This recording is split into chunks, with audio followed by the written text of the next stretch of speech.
ఇక middle east మునుపెన్నడూ లేని విధంగా అత్యంత భయంకరమైన సంపూర్ణ యుద్ధంలోకి ప్రవేశించింది. ఇరాన్ అమెరికాల మధ్య సాగుతున్న క్షిపణి పోరుతో పశ్చిమాసియా అగ్నిగుండంగా మారుతోంది.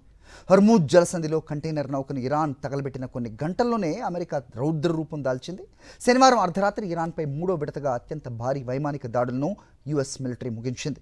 ఏకంగా 140 ఇరాన్ సైనిక స్థావరాలను అమెరికా క్షిపణులు నిలువునా కూల్చేశాయి.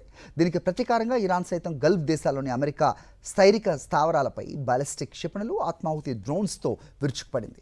Kuwait, Bahrain, Jordan, Qatar, UAE నగరాలు సైరన్ మోతలతో వణికిపోతున్నాయి. గంట గంటకు మారుతున్న ఈ భయానక యుద్ధ పరిస్థితులపై తాజా సమాచారంతో కూడిన ప్రత్యేక కథనం ఒకసారి చూద్దాం. ఇరాన్ అమెరికాల మధ్య దశాబ్దాలుగా దాగి ఉన్న శత్రుత్వం ఇప్పుడు ప్రత్యక్ష యుద్ధంగా మారి రూపాంతరం చెందింది. శనివారం హర్మూజ్ జలసంధిలో ఇరాన్ జరిపిన దాడికి కంటైనర్ నౌక పూర్తిగా తగలబడిపోగా ప్రాణాలు కాపాడుకోవడానికి నౌకా సిబ్బంది అంతా లైఫ్ బోట్లలో సముద్రం మధ్యలో చిక్కుకుపోయారు.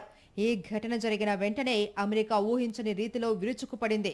యుఎస్ సెంట్రల్ కమాండ్ తెలిపిన వివరాల ప్రకారం ఈ వారంలోనే ఇరాన్పై అమెరికా మూడో విడత దాడులను విజయవంతంగా పూర్తి చేసింది. తాజా దాడుల్లో ఇరాన్ వ్యాప్తంగా ఉన్న డ్రోన్ లాంచింగ్ ప్యాడ్లు, క్షిపణి నిల్వ కేంద్రాలు, కమ్యూనికేషన్ నెట్వర్క్లే లక్ష్యంగా 140 సైనిక స్థావరాలను అమెరికా ధ్వంసం చేసింది.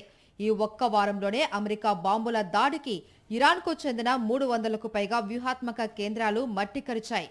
అమెరికా దాడులతో తీవ్ర ఆగ్రహానికి గురైన ఇరాన్ రెవల్యూషనరీ గార్డ్స్ ప్రతీకార దాడుల్ని మరింత తీవ్రతరం చేసింది.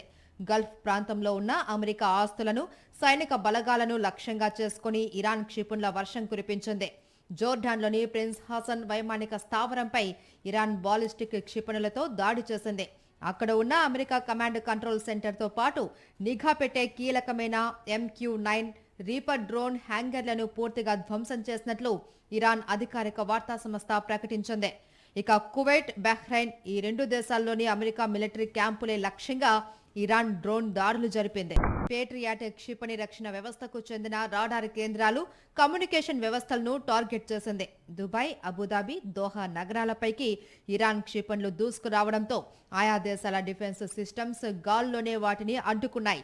యుఏఈ ప్రభుత్వం తమ పౌరుల్ని ఇళ్ల నుంచి బయటకు రావద్దు అని, అత్యవసర షెల్టర్లలోనే సురక్షితంగా ఉండాలి అని రెడ్ అలర్ట్ జారీ చేసింది. మధ్యప్రాచ్యంలో అమెరికా అనుకూల దేశాలన్నింటినీ ఇరాన్ టార్గెట్ చేయడంతో గల్ఫ్ దేశాలన్నీ యుద్ధ భయంతో వణికిపోతున్నాయి. పరిస్థితి ఇలాగే కొనసాగితే మూడో ప్రపంచ యుద్ధానికి దారితీసే ప్రమాదం ఉంది అని అంతర్జాతీయ విశ్లేషకులు హెచ్చరిస్తున్నారు. మరిన్ని అప్డేట్స్ కోసం ఛానల్ ను సబ్స్క్రైబ్ చేయండి. నోటిఫికేషన్స్ కోసం బెల్ ఐకాన్ పై క్లిక్ చేయండి.